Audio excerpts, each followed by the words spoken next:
Hello everyone, I'm a Grandmaster Alojzije Jankovic from Croatia, and I will do some small recap of the first round European Youth Championship under 18. That group is a crown group with 20 interesting players. They are getting closer to a GM title. Of course, European Championship is very tough event. Many actually top players like Magnus, like Nepo, MVL. Yeah, we're playing this championship, and it was not easy to win at all. Magnus actually was here, if I'm not mistaken, in Budva, not winning the title under 12 years. So it's quite challenging to be first, and usually there are some upsets already in the first round. So let's check how some games went in this competition. For example, here when we have Latvia versus Hungary, where black played this a6, it's quite fashionable. The point is, if you go knight f6, then bishop g5 or cd5 Kasper structure is something which is normal, but sometimes after knight f6, white can go knight f3, play bishop f4 without taking on d5.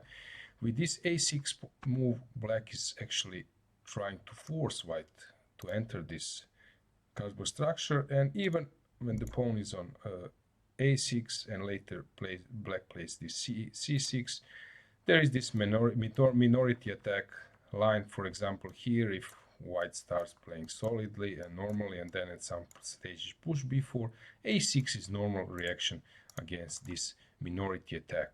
So this is something which white actually is avoiding, since white wants to say that a6 was a serious loss of tempo and that white can do something immediately in the center. I was playing sometimes c5 with the point, if you take, there is bishop f4, and suddenly we are in some kind of Slav defense exchange variation, but after cb there is c5 line.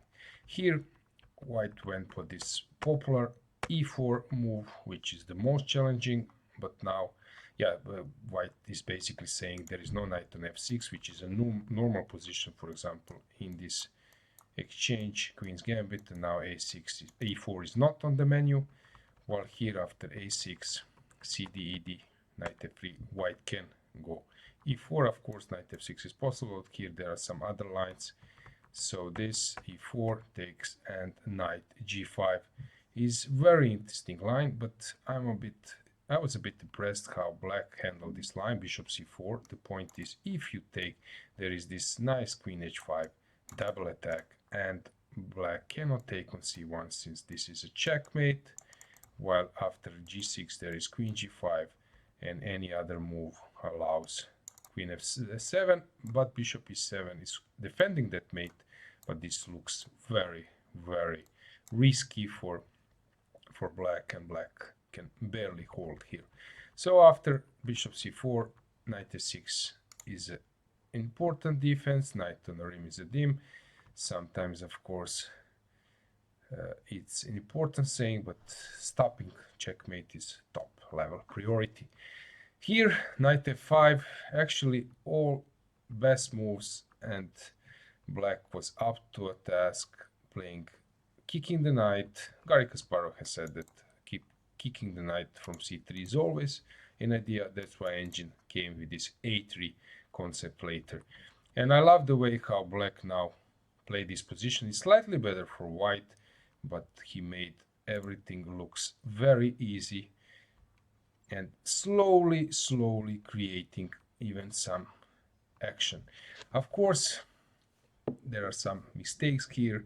For example, now white should have played something like knight f4, knight b6, which is a really tough move. White went for normal knight b6, but then black played a5, start kicking this knight, a4. So for me, I was very impressed, since this looks very dangerous, so many pins. But here, after knight d4, there was this rook d8, and if you take on c6, then rook d4 is falling, and suddenly black is the one pinning white, and came another shot, another blow, knight d4. If you take, then bishop d5 and two bishops advantage. After bishop a8, there was this rook a8, and suddenly there are some ideas coming, and here rook c8, back rank motive. You cannot take on d4 with any piece because suddenly you will get mated. So h3, and activity was in black's favor.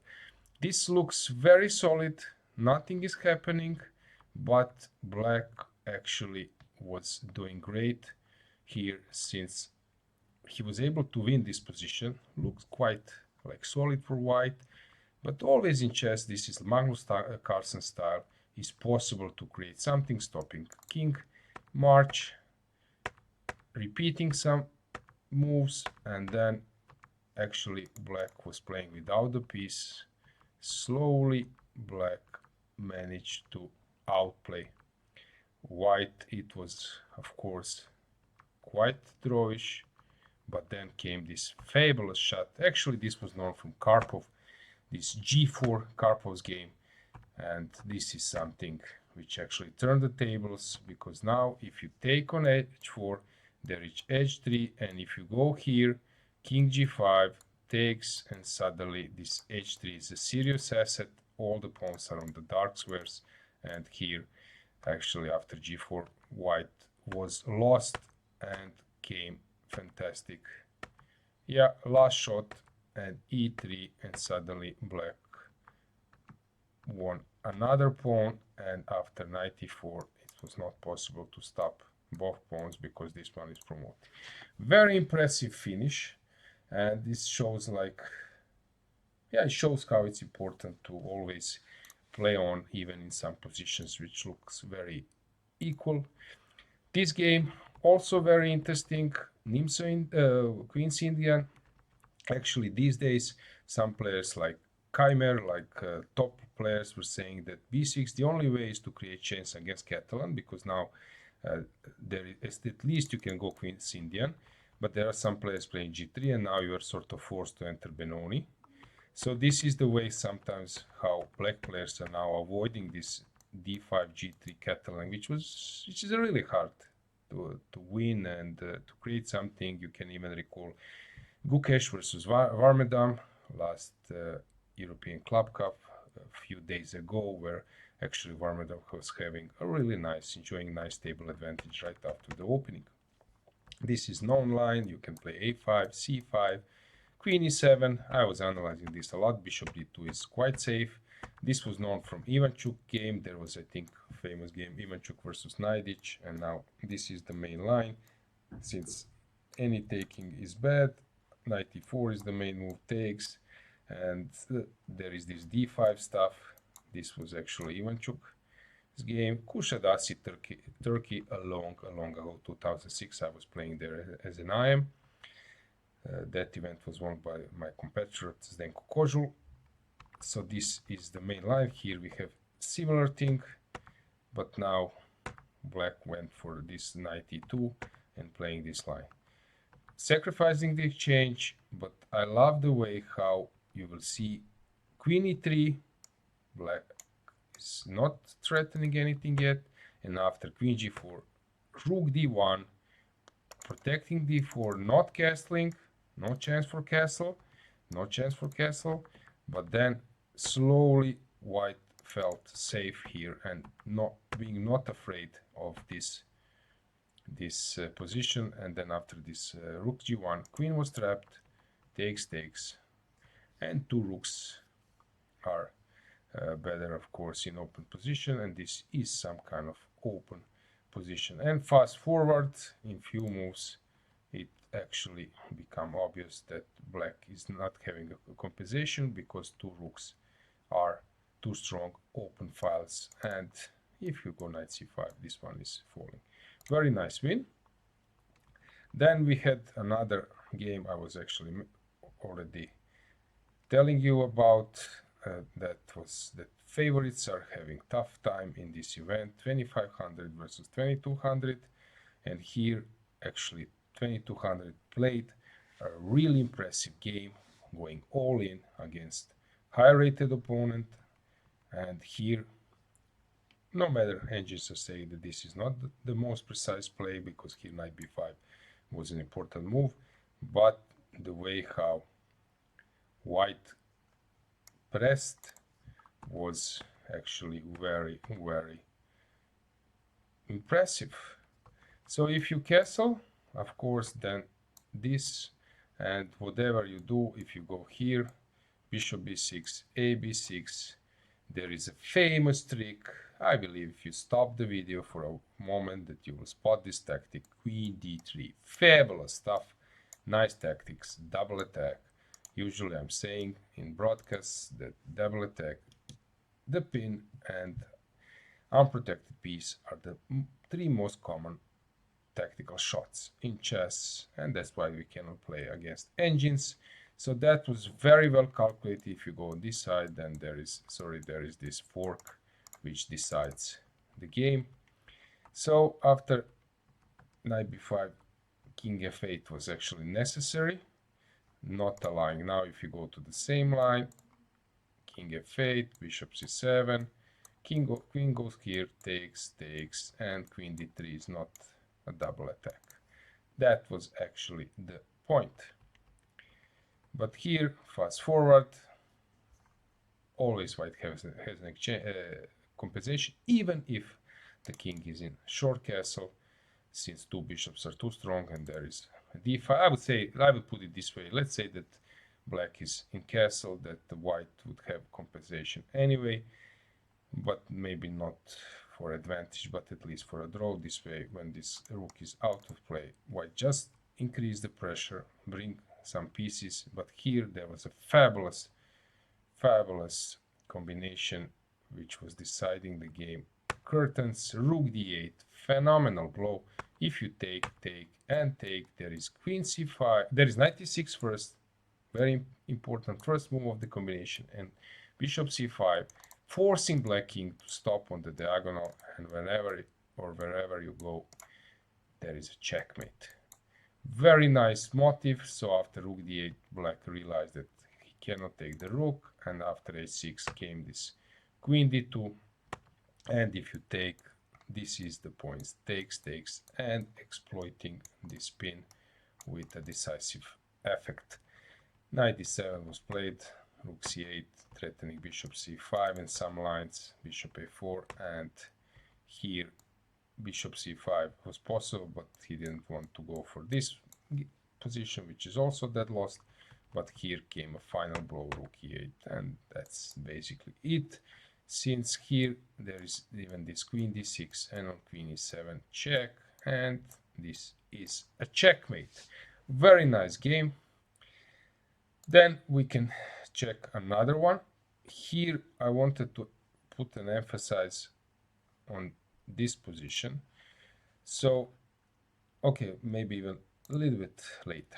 So what's the case here? There is a passer, but also white has a one. This one is protected, king is ready to march. If white manages to come with the king here, it will be a draw, but it's not so simple. White took this decision, not the simplest one. Of course, black is higher rated opponent. White went for this b5, trying to attack on a7 at some stage, and rook a3. And so black was repeating, white was waiting, white didn't find a better way to move something, but also black was waiting, and suddenly came this winning attempt. Kudos for that, but take a look. What was the problem? King went too far, and suddenly it was after c5, d takes. Suddenly there is a place for black king to enter, and you can see in the endgame this importance of activity in chess, and suddenly e pawn can move, bishop a6, stopping rook c4, and that was basically it. No way to stop. In few moves, white just lost a game. And we can move on with another game. Here it was interesting that there was this line, very famous online, but then knight d5 was played, which is bishop d3, there is bishop e2, there is even queen f3, many moves. But what I loved here is the way how black create active game, sacrificing on e5, but then queen f6, pushing g5, preparing. So sacrificing two pawns, but take a look, all those pawns are on the initial squares. c4, what to do, at least to play something. And then came g4. White decided that is enough if there is no place to hide, so let's sacrifice a piece but then collect the third pawn. But black had really interesting concept. Take a look, pieces, this knight on a5, you will see what will this piece do. That means that it's important lesson that in chess, if you have fixed structure, it's very hard to improve that structure, but with piece activity it's possible to improve. If you are, let's say, if you have a bad piece, it's possible to improve it in the long term. So take a look, knight started to jump. This is famous, there was a famous quote that Vichy Anand's knights are the one very dangerous. Where Vichy starts jumping, usually it's over. And take a look, right on time, knight b7, knight d8, knight e6, and suddenly after g takes, this other knight, there is a checkmate, but anyway, other knight is ready to jump. Knight to g5, after g takes, bishop f, there will be a checkmate. Ideal piece coordination. And knight h3, f4, and without any serious material advantage is game over. This is a very important lesson for some players, to beware of activity. So what we can conclude here, that activity decides. In endgame you should be patient. Long term, even some equal endgame can steer to a draw, but it can also end up with one side winning, just exploiting some small detail, and then like from one mistake you can, or one inaccuracy, you can get into a winning position, because there is no much time. Just to remind you that players are playing without these 40 moves, additional half an hour, which means that in endgame, if you make one mistake, there is not enough time to dig it and to maybe repair it or save it. Very tense rating doesn't tell much yet, but what I've noticed that when players get this chance for attack, usually they are exploiting it perfectly, which means that they have this eye for tactics, they have this feeling for initiative. Maybe they should be a little bit careful, their opponents, not to allow your opponent an initiative, but this comes usually with an experience.